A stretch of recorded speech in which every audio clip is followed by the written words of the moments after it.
और वहां भी करने जा रहे हैं। तो ये कितनी बड़ी खुशी की बात है। मैं उनका अभिनंदन करता हूं, उनका नमन करता हूं। हम आपको बताना चाहते हैं कि गया जी एवं बोध गया में हर साल लाखों लोग आते हैं। अब पहले यहां क्या हालत था, बुरा हाल था। पहले वाले लोग कोई काम ठीक नहीं करते थे, और जब हम लोगों की सरकार आई तो हम लोगों ने सब जगह सब कुछ एक एक चीज को देख करके, आप सबको मालूम है, काम करना शुरू किया। अब यहां सभी इंतजाम करा दिए गए। अब गया जी में फल्गु नदी में और रबर डैम में सीता सेतु का निर्माण कराया गया है, और बोध गया में महाबोधि सांस्कृतिक केंद्र एवं विशिष्ट अतिथि गृह का निर्माण कराया गया है। और आप जानते हैं, गया था और उसके बगल में कई चीजों को लिखवा रहे थे हम, और उसका नाम हम गया जी दे रहे थे। और उसी के बाद केंद्र के साथ आया हम लोगों को यहां पर आए हुए आदरणीय प्रधानमंत्री यहाँ। तो इन लोगों की इच्छा थी कि भाई गया है तो गया को गया जी होना चाहिए, तो तत्काल हम लोगों ने गया को गया जी कह दिया है।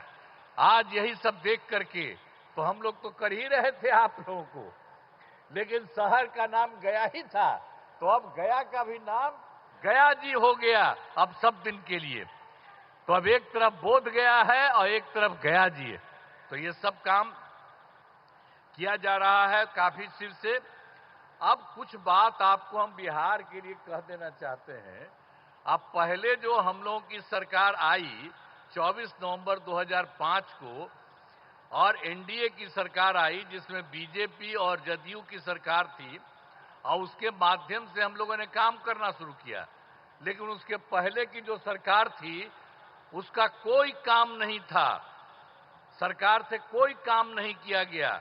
लेकिन हम लोगों की जब सरकार आई तब से हम लोगों ने एक एक काम करना शुरू कर दिया, और पूरे बिहार में। और उसके लिए बिहार के विकास में हम लोग चारों तरफ लगे हुए हैं, और हर तरह से सब जगह से कानून का राज है। अभी एक चीज आपको बता देना चाहता, सभी क्षेत्रों में तेजी से विकास हो रहा है, चाहे शिक्षा हो, स्वास्थ्य हो, सड़क हो, बिजली हो, सभी काम हो रहे हैं। हाल ही में कुछ नए, बाकी जो सब काम हम लोग करवा ही रहे हैं, लेकिन अभी हाल ही में कुछ और भी काम करवाए हैं। तो इसी के लिए नए निर्णय लिए गए हैं अभी हाल में।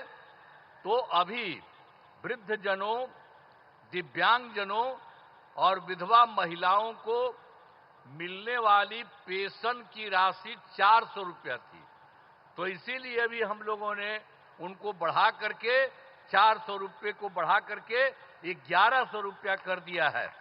और इसमें कुल मिलाकर के 1 करोड़ 12 लाख लोगों को फायदा हो रहा है।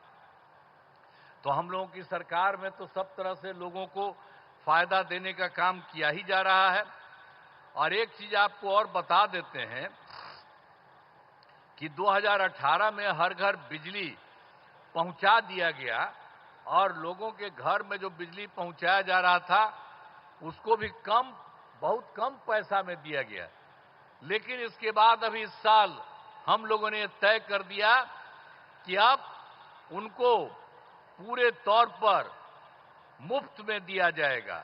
अब ये तय कर दिया, हम लोग सभी घरेलू उपभोक्ताओं को अब बिजली मुफ्त दी जा रही है। अब सबको हम लोगों ने यह भी काम कर दिया, सबके मामले से। और एक बात और हुआ था, 2020 में हम लोगों ने तय किया था 10 लाख सरकारी नौकरी, 10 लाख रोजगार। तो आप जानते हैं कि अब तो 10 लाख सरकारी नौकरी तो हो चुकी है, अब उसका भी बढ़ रहा है। और दूसरी बात, जो 10 लाख रोजगार था, अब उसको बढ़ते बढ़ते बढ़ते अब हो गया है 39 लाख, 39 लाख। तब तो हम लोगों ने सोच लिया है कि अभी अब जो चुनाव होने वाला है उसके पहले अभी तो 10 और 39 है, लेकिन आप जान लीजिए इसके बाद और होगा तो 50,000 से भी वो ज्यादा हो जाएगा। दोनों का मिलाकर के सरकारी नौकरी और रोजगार कितना हुआ। लेकिन अब इसके बाद हम लोगों ने तय कर दिया है, तो इस बार के लिए तो हम लोग 20 से 25 तक के लिए किया 10-10। अब उसके बाद हो ही रहा है 50 के करीब और 50 से ऊपर हो जाएगा। लेकिन हम लोगों ने अभी तय कर दिया है कि अगली बार 5 वर्ष में 1 करोड़ युवाओं को नौकरी और रोजगार कराया जाएगा। तो ये सब काम हम लोग सब एक एक काम कर रहे हैं। आप लोगों को ये जान लीजिए, अब बिहार में नए उद्योग लगाने के लिए विशेष सहायता दी जाएगी। हर प्रकार से जो सहायता की जरूरत है वो सब की जाएगी, ये सब ठीक है। और एक चीज और बहुत खुशी की बात है कि बिहार के विकास के लिए केंद्र सरकार का पूरा सहयोग मिल रहा है।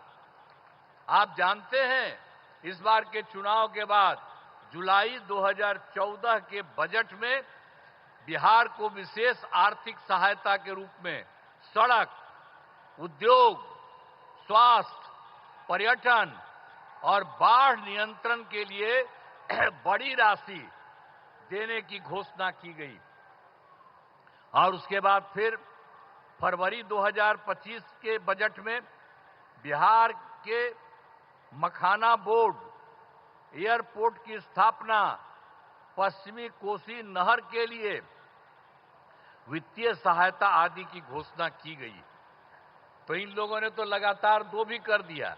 अब एक और भी अभी हाल ही में किया है कि केंद्र सरकार द्वारा वर्ष 2018 में कुछ राज्यों को, सभी को नहीं लेकिन कुछ राज्यों को खेलो इंडिया यूथ गेम्स का आयोजन किया गया था।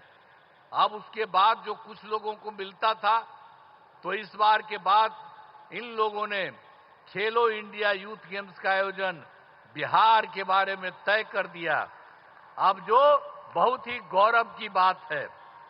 तो इसलिए इन सब कामों के लिए आदरणीय प्रधानमंत्री श्री नरेंद्र मोदी जी का नमन करते हैं। ये बहुत बड़ी बात है, जो तो कर ही रहे हैं देश भर में, और यहां के लिए भी कर रहे हैं, और आपके यहां भी आकर के सब कुछ कर रहे हैं। और इन्होंने बिहार के लिए भी अभी हाल ही में इतना जल्दी इतना ज्यादा काम कर दिया, तो इसके लिए उनका नमन करते हैं। और अंत में तो इसीलिए हमने बता दिया कि आज जो आकर के जो कर रहे हैं, आप फिर जितना काम इन लोगों ने कर दिया है और कितना ज्यादा फायदा हो रहा है।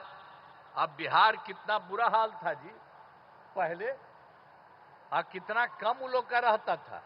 अभी हम लोगों ने कितना ज्यादा काम करना शुरू किया है, और उसके चलते सब जगह हुआ है।